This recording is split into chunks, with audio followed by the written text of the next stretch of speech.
Hola, soc Joan Ramon Sanchis, catedràtic d'Economia de l'Empresa i este és el meu canal de YouTube Parlem d'Economia. Este vídeo és la continuació del vídeo anterior en el que vàrem estar explicant el tema de la selecció de projectes, de l'aplicació dels mètodes de selecció de projectes d'inversió. Concretament, en el primer vídeo el que fèrem va ser explicar el que eren els continguts teòrics, el concepte d'inversió, els diferents tipus d'inversió, les seues característiques i els distints mètodes de selecció de projectes d'inversió que existeixen, i vàrem resoldre un primer exercici de les proves d'accés a la universitat de l'assignatura d'Economia de l'Empresa que feia referència al càlcul dels fluxos nets de caixa i del BAN. Si encara no heu vist aquest vídeo, jo vos recomano que abans de continuar en este vídeo vegeu l'anterior. Així concretament teniu on punxar i directament anireu al vídeo. Us recomano que primer mireu aquest vídeo, que és on s'explica tota la teoria, i que després continueu en este segon vídeo.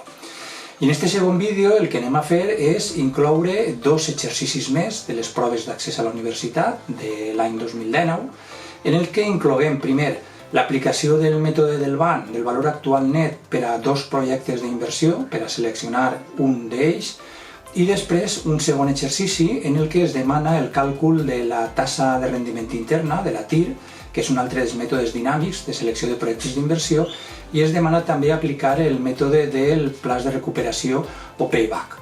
I d'esta manera, amb aquest segon vídeo, completaríem tot el que serien els continguts referents al vídeo sobre els mètodes de selecció d'inversions.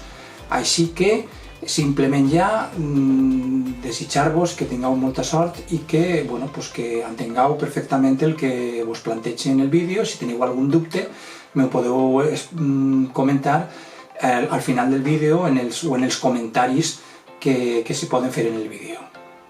Endavant el vídeo. A continuació anem a calcular un altre exercici relacionat amb la selecció de projectes d'inversió, que seria l'exercici que correspon a la convocatòria extraordinària de l'ESPAU del 2019 dins de lo que seria l'opció B. En aquest cas tenim tres projectes d'inversió diferents, projecte 1, projecte 2 i projecte 3, amb els seus desemborsaments inicials corresponents i els seus fluxos nets de caixa corresponents per a cadascun dels 2 anys que duren els tres projectes d'inversió.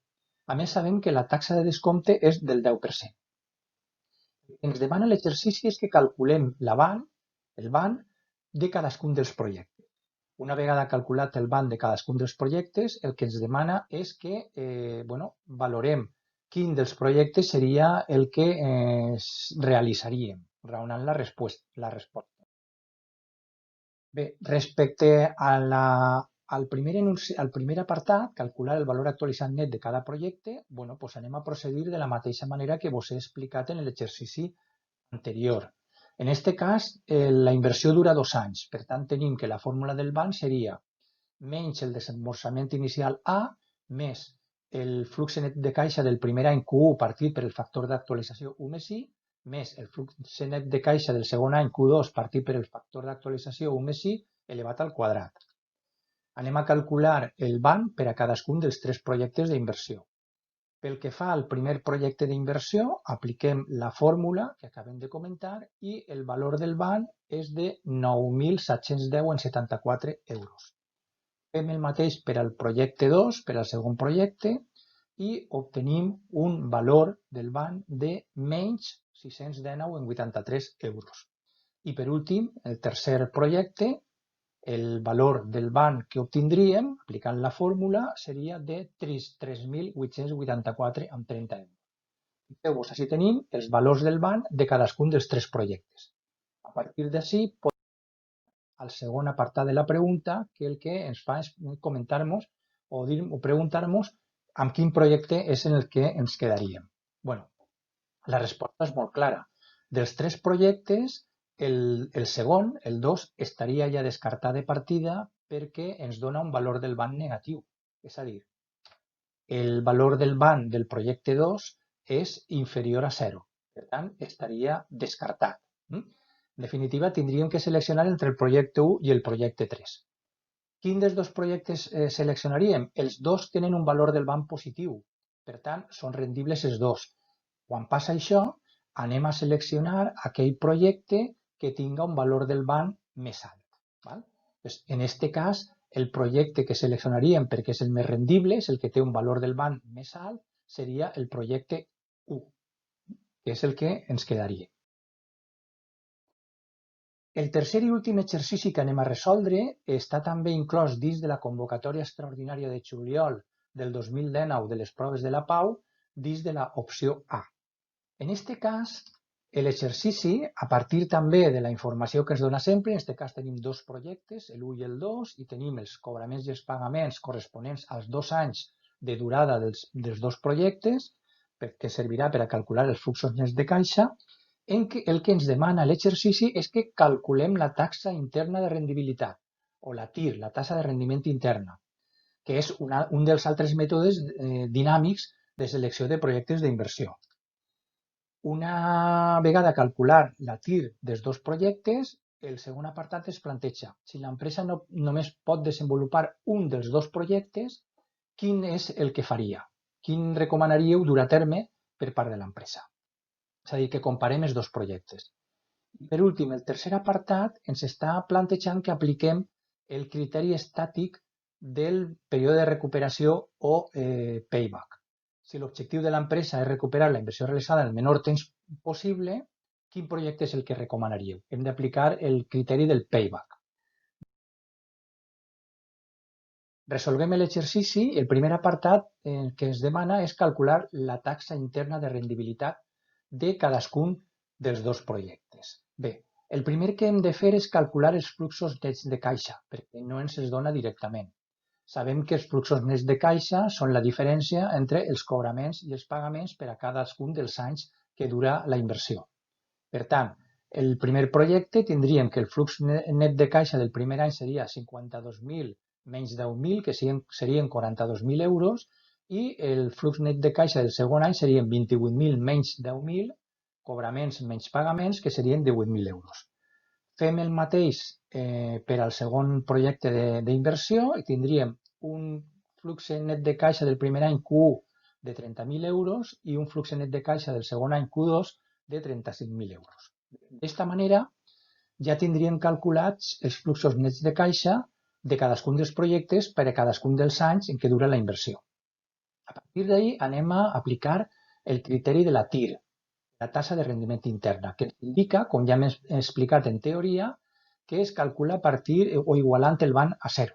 Anem a calcular les TIR de cadascun dels dos projectes. Respecte al primer projecte tindríem menys 50.000 euros, que és el desemborsament inicial, sempre negatiu, més 42.000, que és el flux net de caixa del primer any, dividit per el factor d'actualització 1 més R, més 18.000, que és el flux net de caixa del segon any, que són 18.000 euros, dividit per el factor d'actualització 1 més R elevat al quadrat, i això ho igualem a 0. Hem de resoldre aquesta equació, tenint en compte que T, que és la tassa de rendiment interna, en tant percentual, en tant %, seria igual a 1 més R. I partint del fet que la incògnita que nosaltres hem de resoldre és la R. Bé, des d'aquest punt de vista tindríem l'equació de la següent manera. Menys 50.000 més 42.000 partit per T més 18.000 partit per T al quadrat igual a 0.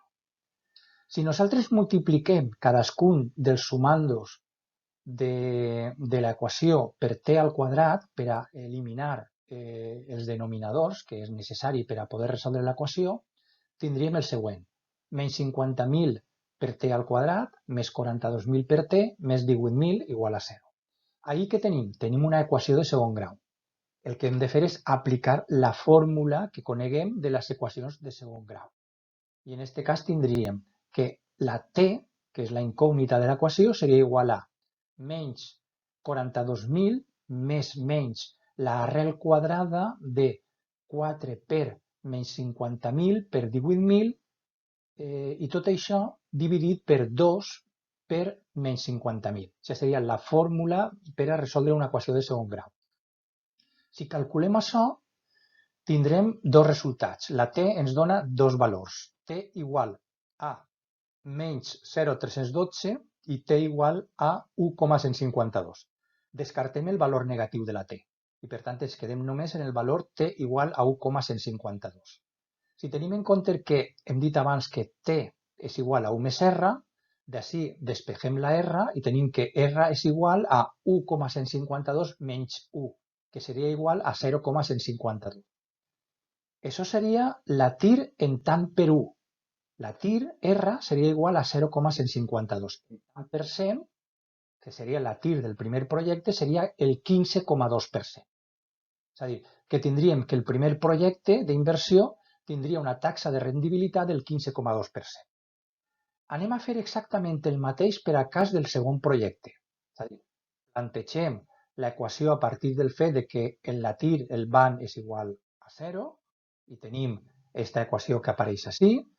Calculem de la mateixa manera la t que hem vist en el cas del primer projecte i en aquest cas tenim també dos valors, la t igual a menys 0,589 que descartem perquè és un valor negatiu i tenim que la t és igual a 1,189. I aquest és el valor amb el que ens quedem.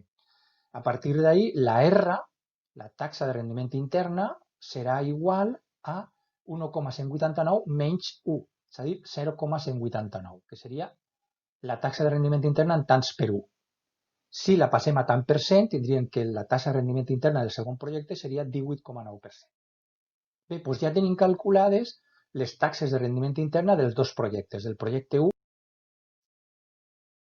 Per tant, podem passar ja, una vegada calculades les dues taxes de rendiment interna, podem passar a resoldre el segon apartat del problema, que el que ens demana és que comparem els dos projectes i decidim quin és el que seria més rendible. Bé, en aquest cas què tenim? Doncs tenim que el criteri de selecció és seleccionar aquell projecte que tinga una TIR més alta. Si la TIR del projecte 1 és el 15,2% i la TIR del projecte 2 és el 18,9%, evidentment el projecte que anem a seleccionar, el projecte que anem a dur endavant serà el projecte 2, perquè té una taxa de rendiment interna més alta que el projecte 1. D'esta manera tindríem resolt el segon apartat del problema. Per acabar ja amb el problema anem a resoldre el tercer apartat. En aquest cas anem a aplicar el criteri estàtic del payback o el plaç de recuperació, que és el que ens està demanant. Bé, apliquem per tant aquest mètode. Sabem que aquest mètode el que ens diu és que el projecte més rendible serà aquell que recupere abans o més prompte, en menor temps possible, la inversió o el desembolsament del projecte i, per tant, per a fer això anem a procedir de la següent manera. Anem a calcular el payback del projecte 1 i en aquest cas tenim que a la finalització del primer any hem recuperat 42.000 euros, que és el cobrament que tenim del projecte. Tindríem un desembolsament inicial de 50.000 euros menys els 42.000 euros del flux net de caixa del primer any, tindríem una diferència de 8.000 euros. És a dir, a l'acabar el primer any ens faltarien per recuperar 8.000 euros. Per tant, necessitem continuar en el segon any i el flux net de caixa del segon any és de 18.000 euros. Tenint en compte això, apliquem la fórmula per a calcular el període que necessitem, els mesos que anem a necessitar per acabar de recuperar la inversió del projecte, que ens faltava per recuperar 8.000 euros. Per tant, tenim 8.000 euros dividit per 18.000 multiplicat per 12 mesos que té l'any, ens dona un total de 5,3 mesos. En definitiva, el payback del projecte 1 seria d'un any i 5,3 mesos. Procedim de la mateixa manera per al cas del projecte 2. A l'acabar el primer any tindríem que faltarien per recuperar-se 20.000 euros. Per què? Pues perquè teníem un desemborsament inicial de 50.000 euros, li restem el flux net de caixa del primer any, que són 30.000, i per tant ens falten per recuperar al final del primer any 20.000 euros. Per tant, passem al segon any. En el segon any el flux net de caixa és de 35.000 euros, per tant, els 20.000 euros que ens falten per recuperar al final del primer any dividit per els 35.000 euros del flux net de caixa multiplicat per els 12 mesos que té l'any, es dona un total de 6,9 mesos, els que corresponen al segon any. Hauran de passar 6,9 mesos durant el segon any per a recuperar el total de la inversió. En definitiva, el payback del projecte 2 és d'un any i 6,9 mesos. I per tant, si comparem els dos projectes, quin dels dos projectes seria preferible? El primer. Per què? Perquè tarda menys en recuperar la inversió. En el primer projecte tardem un any i 5,3 mesos, mentre que en el segon projecte tardem un any i 6,9 mesos. Bueno, doncs d'esta manera tindríem resolt el tercer problema. Moltes gràcies per la vostra atenció. Espero que vos hagi servit d'ajuda, que tingueu clar tots els procediments i els mètodes que hem analitzat i, en tot cas, si teniu qualsevol dubte o voleu fer-me algun comentari o alguna pregunta, només teniu que afegir un comentari en el vídeo que jo vos contestaré amb un altre comentari. Moltes gràcies.